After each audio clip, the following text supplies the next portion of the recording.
მოგესალმებით, ეთერშია გურიის ახალი ამბები, მე თამთედოლიძე ვარ. ვიზების შეჩერება შესაძლოა მთელ მოსახლეობაზე გავრცელდეს თუ ხელისუფლების მიერ პრობლემების მოგვარება არ მოხდება. ამის შესახებ ევროკომისიის პრეზიდენტის მიერ ქართველი ოპოზიციონერებისთვის გაგზავნილ წერილშია ნათქვამი, რომელიც მედია საშუალებებით ვრცელდება. აღნიშნული დოკუმენტით ირკვევა, რომ მანამდე ურსულა ფონ დერ ლაიენს წერილი ზურაბ გირჩი-ჯაფარიძემ, ელენე ხოშტარიამ, ნიკა გვარამიამ, ნიკა მელიამ, ლევან ხაბეიშვილმა, გიორგი ვაშაძემ, ირაკლი ოქრუაშვილმა და გივი თარგამაძემ 2025 წლის 22 სექტემბერს საპატიმროდან გაუგზავნეს. ევროკომისიის პრეზიდენტი წერს, რომ ევროკავშირის წევრი სახელმწიფოები საქართველოში შემდგომი ზომების საკითხს განიხილავენ. ოპოზიციონერების წერილზე ურსულა ფონ დერ ლაიენის პასუხი 25 თებერვლით თარიღდება. პირადად ჩემი მყარი პოზიცია არის ის, რომ უვიზო რეჟიმი არ უნდა შეეზღუდოს ჩვენს ხალხს, ჩვენს ქვეყანას და ჩვენს საზოგადოებას. პირიქით, ჩვენ ყველაფერი უნდა გავაკეთოთ იმისათვის, რომ ჩვენი ქვეყანა გახდეს ევროკავშირის წევრი, დავიბრუნოთ ევროპული მომავალი, რომელიც წაგვართვა, რომელიც გაგვიუქმა ქართულმა ოცნებამ. გავხდეთ ჩვენ ევროკავშირის წევრი, იმიტომ რომ ჩვენმა ხალხმა მიიღოს ერთი კეთილდღეობა და მეორე გრძელვადიანი მშვიდობა. საქართველოს და ჩვენი ხალხის წარმატების გზა გადის ჩვენი ქვეყნის ევროკავშირში გაწევრიანებად. ეს იყო ფარისეულობა, რა თქმა უნდა, ოპოზიცია როდესაც ამტკიცებდა, რომ ის მხოლოდ ხელისუფლებას ერჩოდა და ქართველი ხალხის ზიანზე არც კი გაუფიქრია, იყო დიდი ტყუილი. ჩვენ ამაზე დიდი ხანია ვსაუბრობდით. რა თქმა უნდა, ისინი ყველაფერზე წამსვლელები არიან, მათ საერთოდ არ აინტერესებთ არც ქართველი ხალხის ინტერესი, არც თავისი სამშობლოს ინტერესი, რაზედაც ფონ დერ ლაიენმა პირდაპირ უპასუხა, რომ ამისთვისაც მზად არიან, რომ ზიანი მიაყენონ არა მხოლოდ ხელისუფლებას, არამედ ზოგადად საქართველოსა და ქართველ ხალხს. ოპოზიციონერების მოტივი არის მხოლოდ ერთი. ყველაფერზე წამსვლელები არიან, ნებისმიერ დესტრუქციაზე წამსვლელები არიან, ქვაქვაზე ნებდარჩენილი საქართველოში, ოღონდ როგორმე მოახერხონ ხელისუფლებაში დაბრუნება. ელენე ხოშტარია საქმეზე დაასკვნითი სიტყვა მომავალის ხდომისთვის გადაიდო. სავარაუდოდ 10 მარტს გამოცხადდება განაჩენიც. დღეს კი პროკურატურის მტკიცებულებები გამოიკვლიეს. ცნობილია, რომ დროის ლიდერი უარს აცხადებს ნებისმიერ სამართლებრივ პროცესში მონაწილეობაზე. დაცვის მხარი არ გეგმავს დაასკვნითი სიტყვის წარმოთქმას. სხდომებს არ დასწრებია თავად ბრალდებული. მისი გამოგზავნილი წერილი სხდომის დასაწყისშივე წაიკითხა მოსამართლემ, სადაც პოლიტიკოსის სხდომაზე გამოუცხადებლობის მიზეზი რამდენიმე სიტყვით იყო ახსნილი. არ ვაღიარებ რუსულ რეჟიმს. შეგახსენებთ, კახა კალაძის საარჩევნო ბანერის დაზიანებისთვის ხოშტარიას აღკვეთის ღონისძიების სახით 5000 ლარის ოდენობით საპატიმრო გირაო შეეფარდა. თანხის გადახდის შემდეგ მას შეეძლო საპატიმროს დატოვება, თუმცა არ გადაიხადა გირაო. ის 15 სექტემბერს დააკავეს. მოსამართლემ განაცხადა, რომ საკუთარი ინიციატივით ელენე ხოშტარიას კიდევ ერთხელ გაუგზავნის სისხლის სამართლის საქმის მასალებს და ასევე სასამართლო სხდომის ოქმებს, რათა სრულად იყოს ინფორმირებული პროცესების მიმდინარეობასთან დაკავშირებით. მე ჩემის მხრივ მოსამართლეს განუცხადა, რომ გუშინ ელენე ხოშტარიას შევხვდი და მათ შორის მეც შევთავაზე რეალურად, რომ სხდომის ოქმების ასლები გამომეთხოვა და მისთვის შემეტანა, რათა ინფორმაცია სრულად ქონოდა მიმდინარე მოვლენების შესახებ, რაზეც უარი განმიცხადა მას გუშინდელი მოცემულობით, მან განმიცხადა, რომ დასკვნითი სიტყვის წარმოთქმაზე ამბობს უარს და შესაბამისად მე რა თქმა უნდა არ ვიტყვი. დღეს ბრალდების მხარე აპირებდა დასკვნითი სიტყვის თქმას. ამასთანავე გამოსაკვლევი იყო წერილობითი მტკიცებულება, ბრალდების მხარემ გამოიკვლია წერილობითი მტკიცებულებები. დღევანდელ პროცესიც არ გამოცხადდა ბრალდებული, ის აქამდეც არ ცხადდებოდა სასამართლო პროცესზე. და მოსამართლემ მიიღო გადაწყვეტილება, რომ დღევანდელი პროცესიც გადადებული იყო, იქედან გამომდინარე, რომ შემდეგი პროცესისთვის კიდევ ერთხელ მისცემოდა შესაძლებლობა ბრალდებულს მოისმინა დასკვნითი სიტყვებისთვის, მათ შორის ბრალდების მხარის დასკვნითი სიტყვისთვის. ამერიკის შეერთებული შტატების წარმომადგენელთა პალატაში წარდგენილია კანონპროექტი, რომელიც საქართველოში რუსეთისა და ჩინეთის სადაზვერვო აქტივების შესახებ ანგარიშის მომზადებას ითვალისწინებს. კანონპროექტის მიზანი ანგარიშის მოთხოვნა საქართველოში რუსული და ჩინური სადაზვერვო აქტივების შესახებ და ასევე სხვა მიზნებისთვის. მართველი გუნდი აკრიტიკებს რესპუბლიკელი კონგრესმენის ჯო უილსონის მიერ წარდგენილ კანონპროექტს და იმედოვნებს, რომ კონსერვატიული ძალები ამ დოკუმენტის მიღებას არ დაუშვებენ. ოპოზიცია კი აცხადებს, რომ ქართული ოცნება ატყუებს მოსახლეობას, თითქოს ამერიკასთან ურთიერთობების გადატვირთვის პერსპექტივა არსებობს. ფაქტი, რომ ამაზე კონგრესში ინიცირებულია პროექტი, რა თქმა უნდა, ძალიან მძიმე ჩვენი ქვეყნისთვის. განსაკუთრებით მაშინ, რომ ჩვენ გვახსოვს და ასე ვთქვათ, გვაქვს გამოცდილება ჩვენი პარტნიორობის შეერთებულ შტატებთან, როდესაც წლების წინ, თუნდაც 5 წლის წინ, 3 წლის წინ მსგავსი ფაქტები არ იყო და დღეს სამწუხაროდ მსგავსი ტიპის გამოპროექტი რო ინიცირდება, ბუნებრივია დამაზიანებელია ჩვენი სტრატეგიული პარტნიორობა. დაგვღალა ამ ადამიანმა თავის მრავალსერიანი საპნის ოპერით, ასე რომ რა ვქნა, გავიგეთ რომ რაღაც ახალი თემა იქნება, შეგვიძლია მოემზადოთ რომ ორ კვირაში ერთხელ ვიხილავთ ამ საკითხს, რომ აბა რას მიიღებენ თუ არ მიიღებენ. ნაკლებად საინტერესო არის ხა. ადრე მე მგონი სტატისტიკა ვნახეთ, რომ ჯო უილსონის მიერ დაინიცირებული კანონპროექტები და მე მგონი ისტორიაში ერთი არის მხოლოდ მიღებული, ხო და არა დაინიცირებული აქვს, რა ვიცი, ასობით. პოლიტიკურ სპექტრში დიდი ბრიტანეთის მიერ იმედისა და პოზიტივის დასანქცირებაზე შეფასებები არ წყდება. ოპოზიციაში ფიქრობენ, რომ სანქცირებას განგრზობითი ხასიათი ექნება.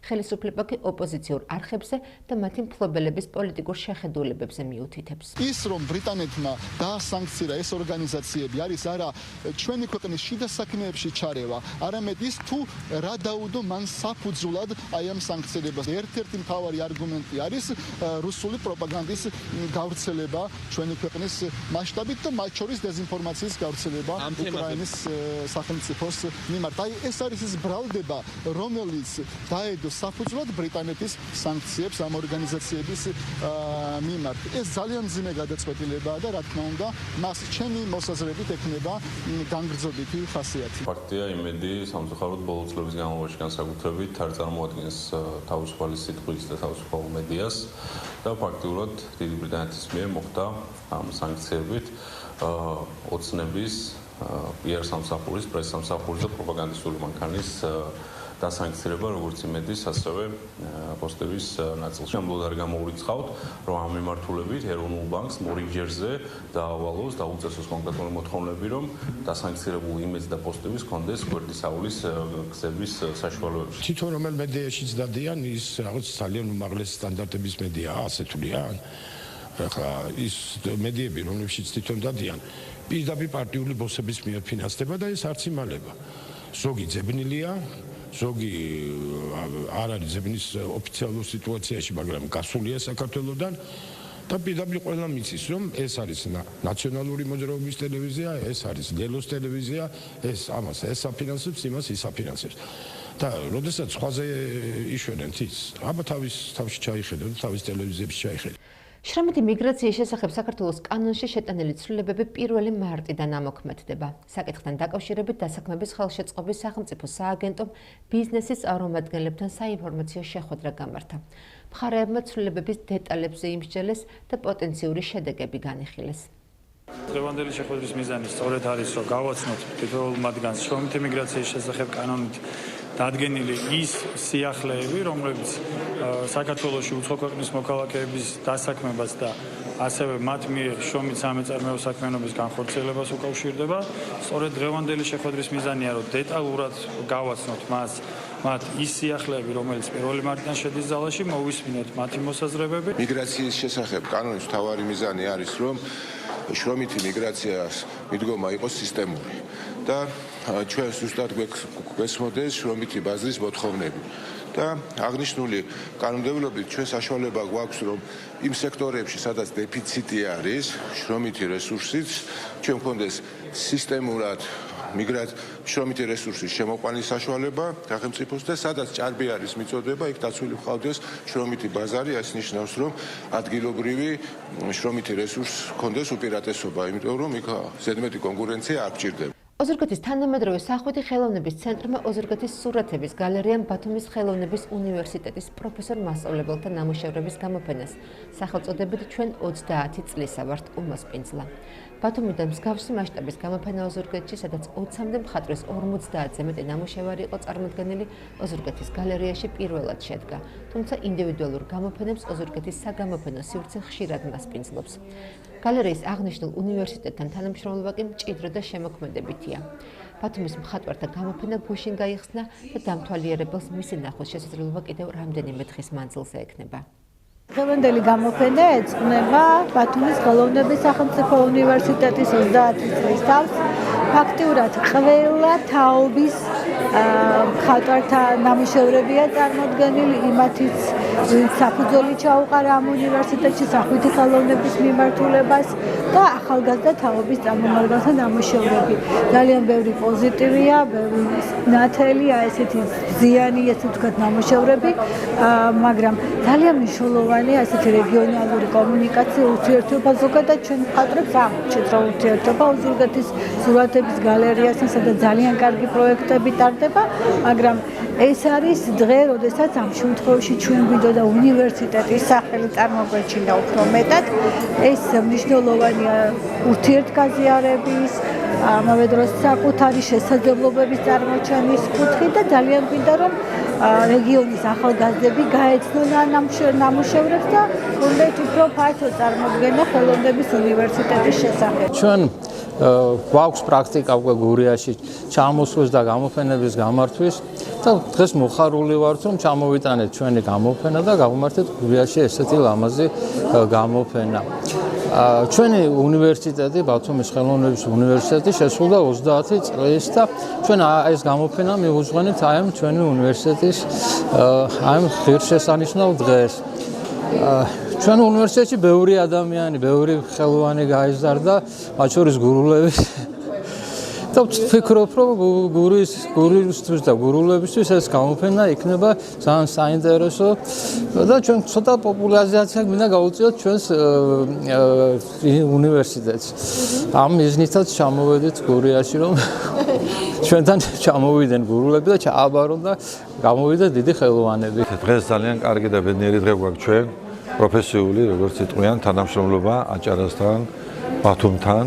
ეს უკვე ტრადიციულად იქცა და დიდი წლებია ეს მოდის. ამ შემთხვევაში ეს არის მნიშვნელოვანი იმ გაგებით, რომ არის ბათუმის ხელოვნების უნივერსიტეტის 30 წლის თავი და წარმოდგენილი აქ არიან პედაგოგების ნამუშევრები.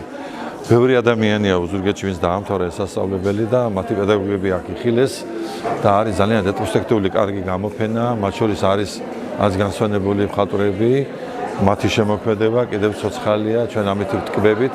და ძალიან სასიამოვნოა რომ ჩვენ გურიას ოზურგეთს გვაქვს ეს გალერეა და გვაქვს თანამშრომლობა და შეგვიძლია ასეთი მხარდაჭერა გავუკეთოთ აჭარას, თქვა, კონდეს ასეთი ურთიერთობები და ჩვენ გვიამაყება, რა თქმა უნდა, აჭარელი მხატვრები, აჭარის რეგიონის ავტონომიური რესპუბლიკა, განსაკუთრებით დიდი ისტორია აქვს აჭარას და ჩვენთვის ეს არის ზუსტად პროფესიული ურთიერთობები და მოხარულები ვართ. ძალიან წვრილი გამოფენა, მრავალფეროვანი, სხვადასხვა ფერწერა, გრაფიკა, რა ვიცი, ახალი თანამედროვე ხედვებიც ძალიან ბევრი ჩვენი მეგობრები არიან და მივესალმებით, ულოცავთ აჭარას, ულოცავთ უნივერსიტეტს ამ 30 წლის თავს, 30 წლის თავზე ძალიან ბევრი მთელი არმია წამოვიდა ხელოვანი ადამიანები, როგორც რეჟისორები, როგორც რა ვიცი, სხვადასხვა ადამიანები, მარტო სახით ხელოვნება არ იგულისხმება აქ.